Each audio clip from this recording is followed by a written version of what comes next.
about them Tar Heels? They are the national champions. We're back. Time for another edition of the Carolina Insider Rapid Reactions edition. Final edition of the 2025 calendar year. Adam's already got the countdown on for his New Year bash. But first, some work to do. And we're all presented by Modelo as Carolina gets the win over Florida State. 79-66 in the Smith Center. Jones and Adam here with you. Now, Adam's going to talk to Caleb Wilson. He was incredible. We'll talk about that in a second. I'm going to talk to Hubert Davis. And, Adam, I bring that up because I thought Coach Davis made a really good point near the end of our conversation.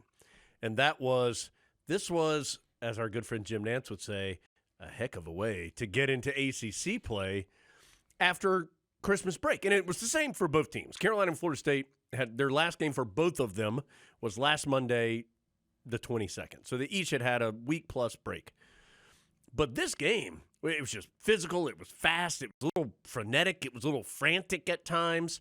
Both teams started very slowly, and Carolina just kind of eventually wore down the Noles enough to win. 43 pointers attempted by FSU, the most ever by an opponent in the Hubert Davis era of Carolina basketball.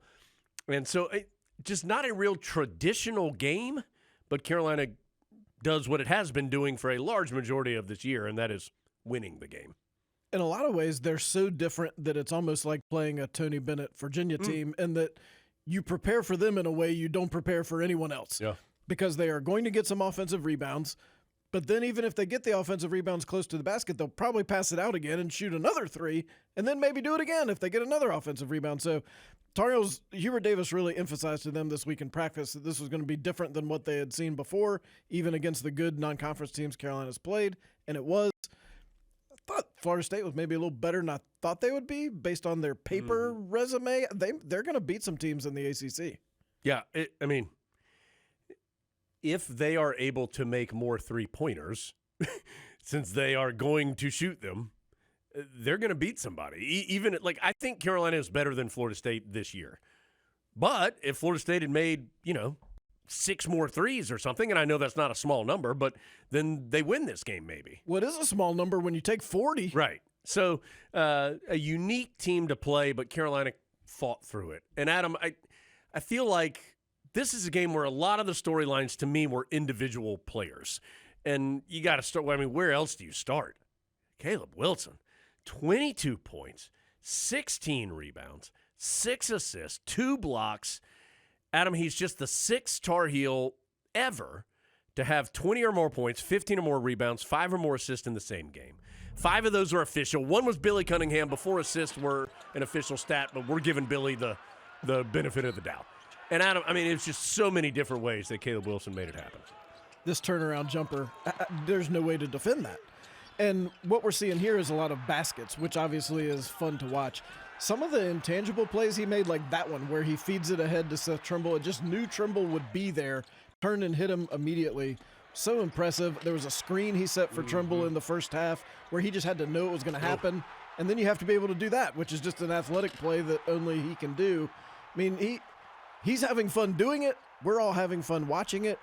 There have been several games this year where Carolina has Caleb Wilson and the other team doesn't, and this was one of those. That dunk, Adam, that was a highlight. That was a big-time play. Well, I think that dunk could be like an all-time highlight for some guys. He'll eventually get one even better than that, I think, because he's so good at doing it. That's on a guy.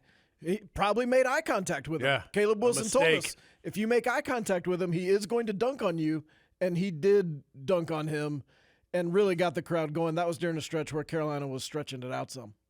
So, again, Wilson, one of 4 Tar Heels in double figures, but, Adam, he was not the only Tar Heel that made an impact, although he made a huge impact in this game and enjoyed doing so, as you can tell. Seth Trimble, I said this both during the game and then in postgame when I was talking to Tyler Zeller, it's almost like Seth Trimble's like the security blanket for Carolina. And Hubert Davis and the coaching staff and the team just feels more settled when Seth Trimble's out there, and especially when he's putting up 20 points, 7 rebounds, 4 steals, 2 assists, and a block, a spectacular block. that's a big reason why. There's that screen, by the way, from Wilson. And went to the free throw line 11 times. And at the end of the first half and at the end of the second half. Oh, here's that block at him. Come on. I mean, I think he thought there was no way he was going to block that. Poor old Alex Steen, but he did. Late clock, he's turned into Carolina's guy. And because he's so effective at getting to the basket and finishing like that he's a good option to have because he's probably either going to score or get fouled. He was 8 of 11 from the free throw line. So the Tar Heels are using him more in that point guard type role, even though definitely not a traditional point guard. Adam, the other two other individuals I wanted to mention, one was Kyan Evans. Kyan has not been a huge threat offensively for Carolina consistently this year, but in a game where the Heels needed to make some threes, he was able to give them some outside presence, making a season-high 5 3-pointers. Well, and the rest of the team only made 2, so they really needed that presence. I thought he looked more comfortable in the first half than in the second half when it felt like he forced a couple. But in that first half, it really felt like they were coming in the flow of the offense. It felt like he looked and felt good about them. Marcus Page talked about him at halftime and said the Tar Heel coaches have encouraged Kyan Evans to continue to be an offensive presence on the court all the time that he's out there because they feel like he is a 40% three-point shooter. Well, that is pretty much what he was tonight. He was 5 for 12, and if he is that guy, the 12 attempts may be a little bit high, but if he could bump up that percentage and get it closer to what the coaches think he is, it really opens up the middle. Last thing, because we need to get to our interviews with Caleb Wilson and Hubert Davis. Henry Vesar had his quietest half as a Tar Heel. First half, he had no points and 5 rebounds. Second half, he has 12 points and 7 rebounds, and he was a factor in that second half. I like, and Hubert Davis talks about this with you, very Roy Williams-esque choice to start the second half by going right to him. That was where Carolina felt they needed more production from the first half, so they go directly to him on the first play of the second half, and that seemed to set him off on what ended up being yet another double-double, as both he and Caleb Wilson get a double-double, and already they've eclipsed all but 3 other pairs in Carolina history in terms of duos who have had a double-double in the same game, and the other 3 duos are all guys who have their jerseys in the rafters. Wilson now with 10 double-doubles in 14 games, 20 or more points 10 times in 14 games. Vesar has 8 double-doubles in 14 games. Impressive. Okay, let's get to those conversations. I spoke with Hubert Davis. Adam spoke with Caleb Wilson. We'll get to those. Adam, you seem like you want to say something. See if you can detect me in the Hubert Davis interview. Oh, yeah. Yeah, we had a little activity behind us in the Hubert Davis interview. Jaden Young and Isaiah Dennis just kind of walked in. Youngster mistakes. Yeah. They're not veterans. So, but don't worry, Adam got the loose ball. You probably won't even be able to see me. But so we'll get to those conversations. We'll come back and we'll wrap things up, look ahead as well, here on the Carolina Insider.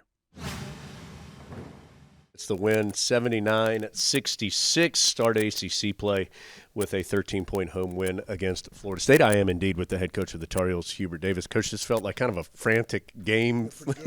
Yeah, Florida State shoots 40 three-pointers in the game. You guys have some individuals that we'll talk about that had some huge performances, but just your thoughts on a really solid 13-point win. Yeah, I mean, we knew that, it was a team that shot a number of threes, and they also have a number of guys that can make multiple threes as well. And so, going into the game, obviously we wanted to protect the paint, but it was also huge for us, for them to make them miss their threes and also be in position to box out and rebound, because they do a great job of getting to the offensive glass as well. I thought in combination of doing a good job, I think, they didn't shoot the ball well from 3, but we out-rebounded them. We kept them off the free throw line. Another area that we talked about was their pressure. They live off of getting out in transition, getting steals and deflections. And I think we only had like 9 turnovers, 8 turnovers. And so we took care of the basketball, and I thought that was a huge factor in the outcome of the game. When a team shoots 40 three-pointers, just what pressure does that put on your defense, and how did you guys think you did with that? Well, it puts a lot of pressure because, one, they can really shoot, and then number 2 is it gives tremendous spacing for them to be able to drive. And it's very difficult to box out guys when they're running from beyond the 3, trying to get, a second chance opportunity. And so it really puts a lot of pressure on you defensively. One of the things that we were also talking about is Florida State. They were averaging 14 seconds per possession. So we were thinking, look, if we could just lock in for 15 seconds and let's finish it with the rebound, like the benefit of us being able to get out in transition, if we can get the stop, would be huge for us tonight. Carolina had 20 fast break points in the game. The 43-pointers attempted, by the way, the most by a Tar Heel opponent since Hubert Davis has become the head coach of Carolina. Coach, I want to make sure I'm pulling out my phone here to make sure I get this right. Caleb Wilson, more than 20 points, more than 15 rebounds, more than 5 assists tonight. He is the 6th Tar Heel ever to do that. Mitch Kupchak, James Worthy, Joseph Forte, Luke May, Billy Cunningham. So some incredible company for him to be keeping and just another remarkable performance. Yeah, I don't know what else to say. I mean, he just does so much for us on both ends of the floor. He can guard guards on the perimeter. He can block and alter shots around the rim. He can rebound and get rebounds that nobody else can get to. Offensively, he can bring up the basketball. You talked about his 6 assists. Like, one of the things that's in his bag is, like, he's an elite passer. And so his ability to be able to make plays, he can shoot. He can make tough shots. He gets to the offensive glass, was able to get to the free throw line, and just draw so much attention that it just opens up things for his teammates. And, his court personality just – it just oozes out, and it's just so much fun to watch as a coach. I can only imagine how much fun it is watching as a fan. I hate to just keep asking about individuals, but a couple guys. Kyan Evans and Henry. I was going to ask about Kyan first. He hadn't, I'm going to guess, shot as well as he would like to at this point of his Carolina career, but hits 5 3-pointers, including a couple big ones tonight for you. He did. There were timely threes where, it felt like they had 20 guys around Caleb and Henry, and that's what we're going to look at for the remainder of the year. Like we talked about, like those 2 guys draw so much of attention. In order to give them space to be able to do what they need to do, we're going to have to knock down some jump shots, and Kyan was able to do that, especially all throughout the game, but those ones in the second half were huge for us, and it was nice to see him have the confidence to be able to step up and score. And then Henry, like in the first half, he only had 1 shot. They basically took him out of the game, and we challenged him at halftime. We were like, look, for us to have a chance to win, you got to be a big-time player, and he was. We called a play at the beginning of the second half. I felt like that got him going. He did a much better job defensively and not fouling. And then his presence down low around the paint was huge for us tonight, and I was really happy for him.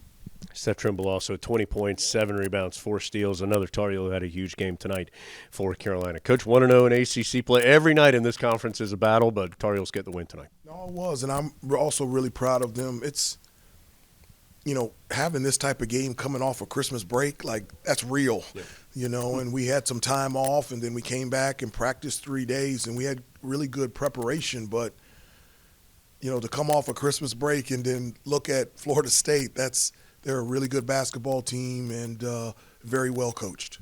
Tar Heels get the win tonight, though, guys, 79-66. They'll be on the road to see SMU this weekend. That's Hubert Davis, guys, in the Carolina locker room.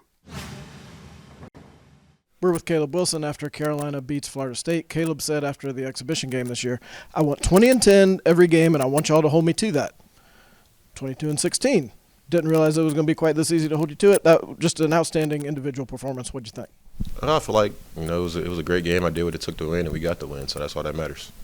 You told us way back in October you felt like one thing that was really underrated. You started off today with the one-hand pass to JP in the corner for the 3. How are you seeing the floor right now, and how do you feel like that part of your game has evolved? I just kind of watch a lot of film, so I see where the doubles are coming from, and I see what defense are trying to do to stop me. So I'm just exposing their weaknesses. When they load up, I know corner's always going to be open, and when they double the post, I know opposite's always going to be open. So I just play to my strengths, and I really know what's going to happen as soon as I catch it. You had the 16 rebounds, and I know some of those were athletic ability, but there was the offensive rebound in the second half where it sort of came off to the side, and you just out-hustled everyone to get it. How does your motor run on the offensive rebounding side of the floor, and how has that been beneficial in this game and this whole year? It runs good, but I feel like I can always do more. offensive rebounding is something that's really important. I've learned that in college, so I know I feel like throughout the year I'm just going to keep getting better at it. But I mean, it's really important. It's an important part of the game. Coach Davis always says that rebounding is the determining factor. So I really approach it like that every game. We're going to talk about your points eventually, but then there was one other play that I really liked, which was in the first half. Seth had the ball in transition, and you sort of set a screen near midcourt. It's just a very savvy play. How did you see that play developing and know that was the right thing to do? Well, I knew Seth was going to go lay the ball up because I was ahead, and I saw that it was somebody behind me. So I was like, the only person that can stop Seth is the dude that's guarding him. So I just went and stood there, and I knew Seth was going to attack off my hip, and the dude in front of me, and won a foul. 2 points either way. Okay, now let's talk about some of the points. Also in the first half, Tar Heels inbounding the ball with about 4 seconds on the shot clock. Florida State coaches are going crazy, telling their defense they've only got 4 seconds. Throw the ball to you, and you've got that turnaround jumper that you've said you feel really comfortable with. Take us through that play, and how have you developed that shot? I just work on it a lot, honestly. I feel like it's always going to be there, especially with my height and my athletic ability to just jump over people. So, I work on it a lot, and I felt like as soon as I caught it, the ball had to go up because, like you said, it was a low shot clock, and I knew the little guy contesting me couldn't guard it or get to it. How do you know when you can get that shot off? Like, what do you look for to know, okay, it's time? Well, I know that the defense is going to load up to me, and I look for a reach, or I look for like a lot of physicality because I know when I separate with my feet that I'm going to be wide open. Okay, and then the other points we got to talk about are the dunk. Well, there were a lot of dunks, but the dunk I'm specifically talking about, Derek, I think, threw it to you. You were coming through the lane. Take us through that play. I saw Derek was getting hounded, and I saw him driving, and I knew he didn't have the opportunity because, it was all collapsed, so I just cut behind him, and it was nice. I haven't even seen it yet, but I'm sure it was nice. We're gonna see it here in just a second. Good win for Carolina, but the schedule now gets a lot tougher. What do you feel like can get better moving forward? Just a start. I feel like today it would have been a much better game for us if we started off. That's probably to do with me because once I picked it up, I feel like the game kind of got better for us. So, just making sure we start the game really aggressive, and that's all I can say. Honestly, we shot the ball well. Cayenne shot the ball really well today. We're just gonna keep getting better. And Caleb Wilson keeps getting better. 22 points, 16 rebounds, another great performance for him, and a Carolina win. Caleb, thank you. So the Tar Heels win 79-66. They're 13-1 and start league play 1-0. Adam, you mentioned this when talking about Kyan Evans, and Hubert Davis talked about this in the course of our conversation. The number one thing on the scouting report for the rest of the year is going to be don't let Wilson and Vesar get the ball close to the rim for Carolina, which means obviously the Tar Heels are going to try to find ways to do that, but also they're going to need to hit some open threes. Kyan Evans was 5 of 12. The rest of the Tar Heel team was 2 of 17. Jonathan Powell made the other 2, so if you take both those guys away, the rest of the team was 0 of 11 from three-point range. Jaren Stevenson, Luka Bogovac, Derek Dixon, who has shot well, didn't shoot well tonight. And those are just 3 guys, not the only guys, but 3 guys. It's not that the Tar Heels have to shoot 43s like Florida State and make 50% of them. But when those open threes are there, it just feels like Carolina's got to find a way to make those a little more consistently. And they're going to be there. Yes. Because you have to defend Wilson and Vesar. You have to. There's no other option. Bogovac is the one that I think Carolina's going to spend these next couple days trying to figure out how to get back on track, because that's now 3 out of the last 4 games where he not only has he not made shots, he hasn't been a factor in the game. Yeah. Because Stevenson, when he's not making shots, is finding other things to do. Luka's having a hard time figuring out where he fits if the ball's not going in.